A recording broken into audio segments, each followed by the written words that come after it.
请不要将这个视频在中国大陆流传，这将会严重违反中国大陆的互联网管制条例。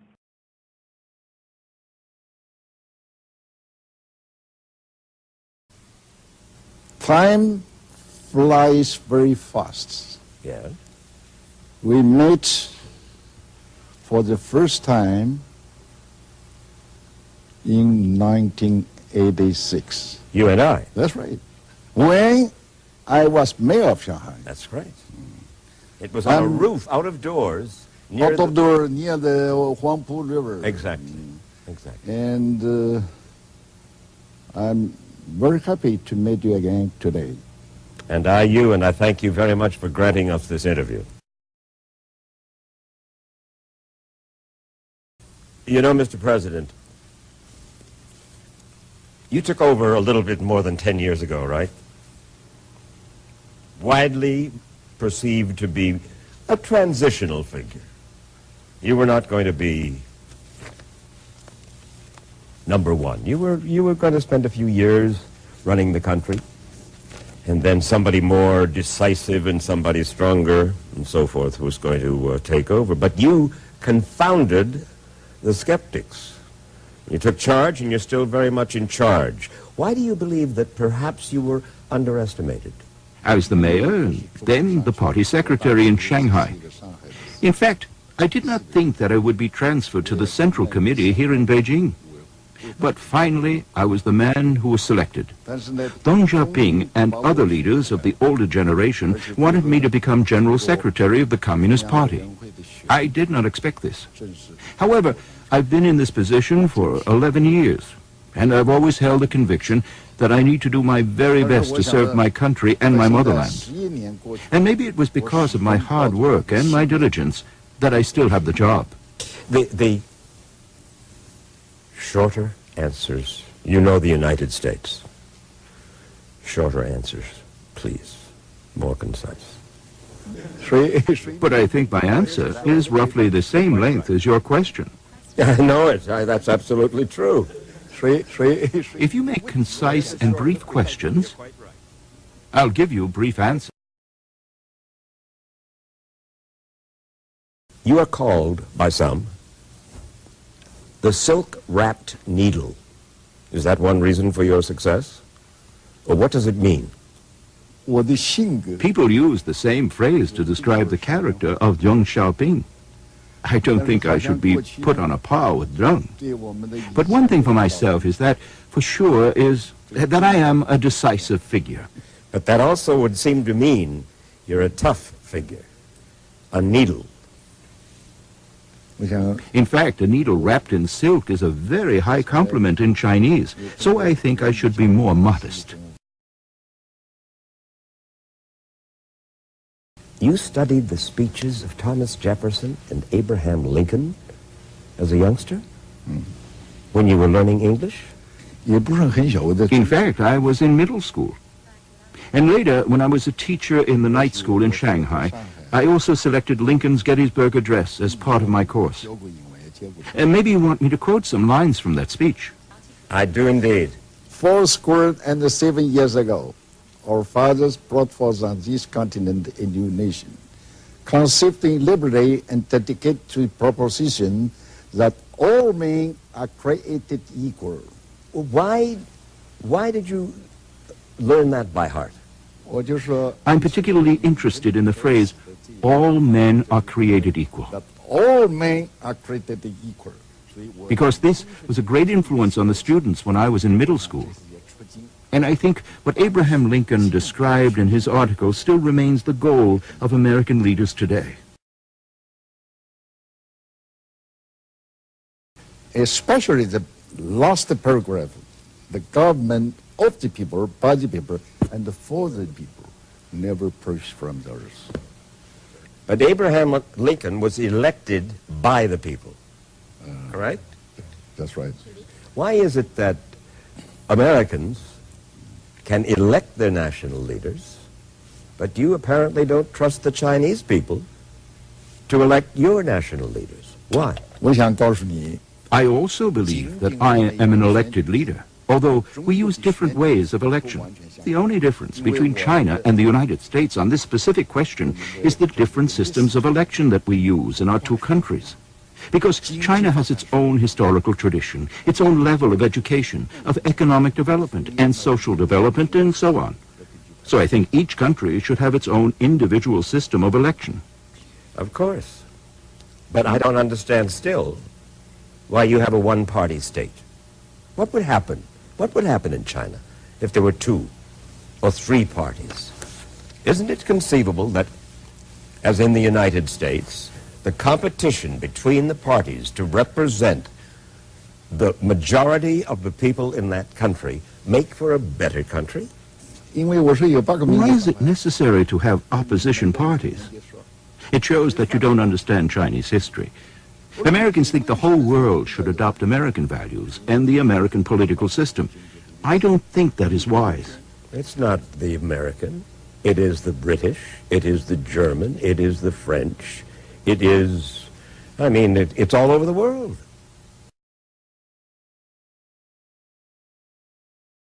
You are the last major dictatorship, the last major communist dictatorship in the world.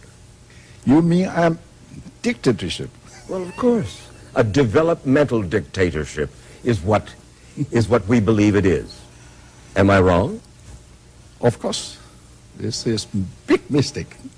Big mistake. Of course. This shows you don't know China that well. Oh, I don't know China that well. I've been here half a dozen times. 我想要问你问题 What means dictatorship? Dictatorship? When you do not have freedom of the press. And there is not freedom of the press here. There is not. That's a perfect example. You mean China, there's not... Here, in China, yes. China.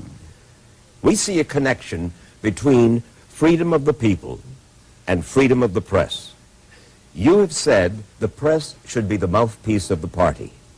You've also said, as Mao Zedong did, newspapers must be run by politicians.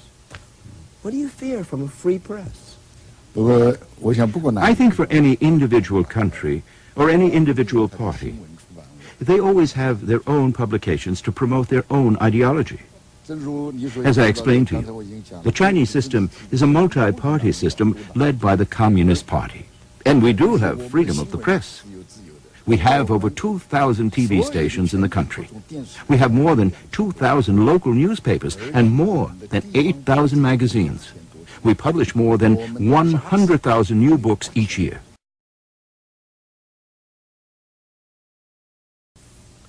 You had never served in the armed forces of China, right? Correct. One of the most important parts of your job. You're the chairman of the Central Commission of the Military, right? Military Committee. Military Committee. A man who has never served in the armed forces, like Bill Clinton. You have been tough on the Army, haven't you? You were right. I never served in the Army, in the military, because I am an intellectual. In the United States, intellectuals serve in the Army, Mr. President. That's true. Having said that, though, I have served as chairman of the Central Military Commission for 11 years. I think I have the confidence of the Army. As chairman, I don't personally need to fire a gun or fly an airplane. My responsibility is to make strategic decisions. Well, you made a very serious decision. The Army, the armed forces, used to be in business. Oh, this is my decision. I know it. 2 years ago, you said to the Army, out of business. You are the Army. You are not business people. Why? I think if the Army is allowed to do business, that would erode our Army. Because history has taught us that any army that is allowed to engage in business eventually becomes corrupted. And that would destroy the morale and the fighting will of the military. You were a student protester in Shanghai. Shanghai, that's right. At the time of the nationalists, we want freedom, we want democracy. That was you. That's right. And that's what those folks That's what those people in Tiananmen Square were saying. We want freedom. We want democracy. I first joined the student movement against the Japanese military in China. We sang our protest song, "Arise, my fellow classmates, and defend the motherland." 同学们，大家起来，担负起天下的兴亡。听吧，满20大钟的折上，看吧，一年年国土的人上。One more question about dictatorship. That's right. You bring up the internet. You have blocked internet sites here in China, the BBC, the Washington Post. Why? Why block an internet site? You don't trust the people somehow to be able to pick stuff up off the internet and learn? Well, about this internet, I think we discussed this issue before when we were talking about freedom of the press. We hope that we can learn a lot of useful things and useful information from the internet. However, sometimes there is also unhealthy stuff, especially pornography on the internet, which does great harm to our youngsters. Not from the BBC and not from the Washington Post. As for examples you have given, such as BBC and the others, they might be banned because of some of their political news reports. We need to be selective. We hope to restrict as much as possible information not conducive to China's development. You persecute Christians. You persecute something called Falun Gong. What in the world? For what reason this spiritual undertaking, according to my understanding, and I have met the man in New York, what was his name, Li Hongzhi? Li Hongzhi. I met him. You met him? Yes, I sat down with him in like this. And they do exercises. They believe in a certain spiritual life. What is it that worries you so about Falun Gong that you torture, arrest, kill, etc.? What is it? At first, I would like to ask you, you also trust the Falun Gong? Trust them? I don't know enough about them. I will tell you. Li Hongzhi claims to be the reincarnation of the chief Buddha and also a reincarnated Jesus Christ. Do you believe that? He said that doomsday was about to come. And he also said that the earth was going to explode. He also claims that I and Mr. Li Peng, who then was the premier, used to call him on the telephone, asking him to delay the date of the explosion of the earth, maybe for several decades. But we had never talked to him.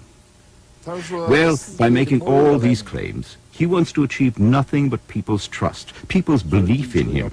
He wants to create the impression that he knows the Chinese leaders very well. In fact, what he says are just misleading words. In fact, as a result of his preachings, many families were broken and many lives were lost. So, after careful deliberations, we draw the conclusion that Falun Gong is a cult. Is this the Chinese equivalent of Camp David, Bedaiha? It is our tradition to move our offices here every summer. But in fact, we're not having a vacation here because we conduct our normal business as we do in Beijing, except here we may go for a swim. My doctor often suggests that I should swim. I swam this morning for the 21st time this summer.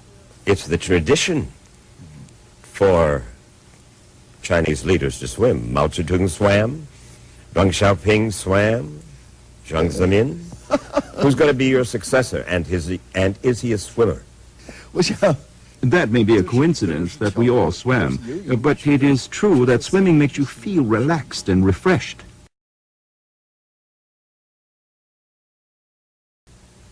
When we talk about dictatorship, I'm wagging my finger at the president of China.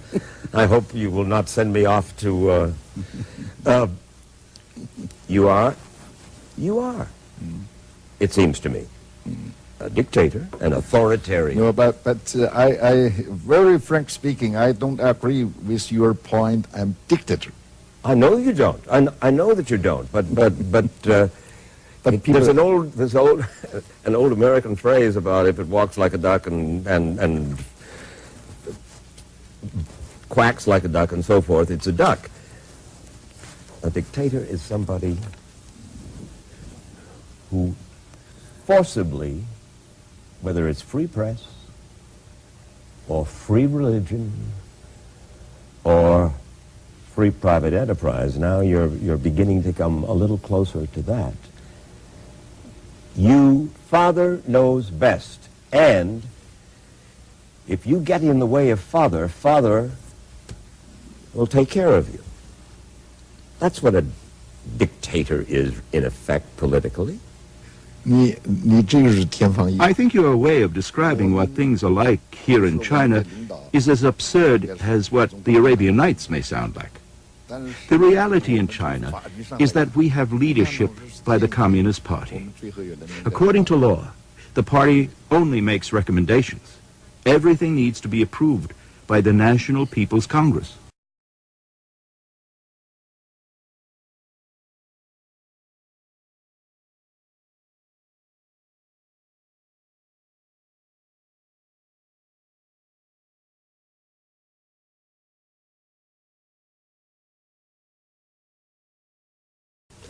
Look, one last question.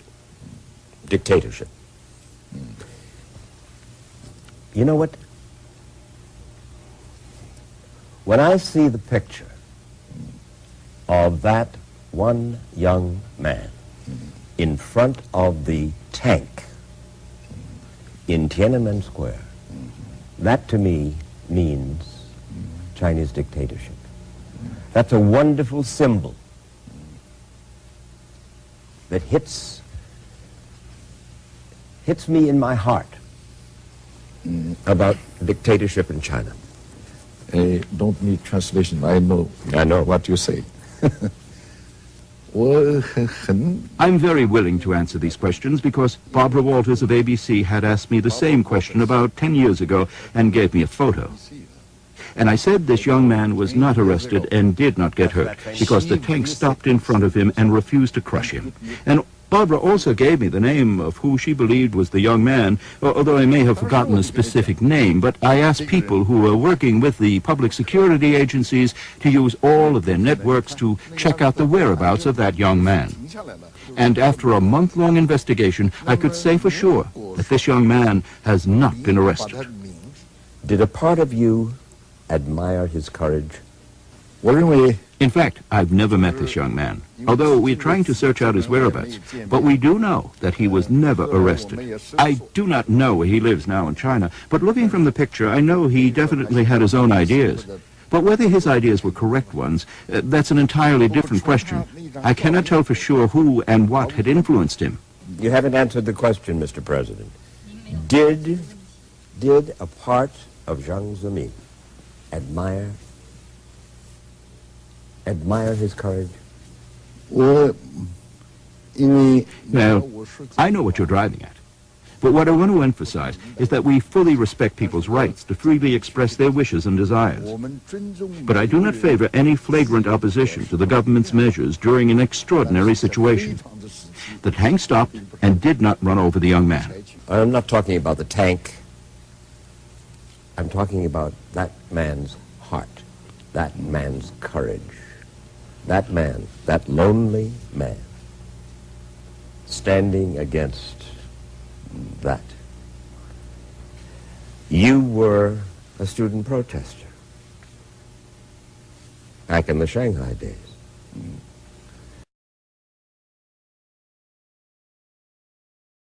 In 2002, Mr. President, you are through with this term in office, yes?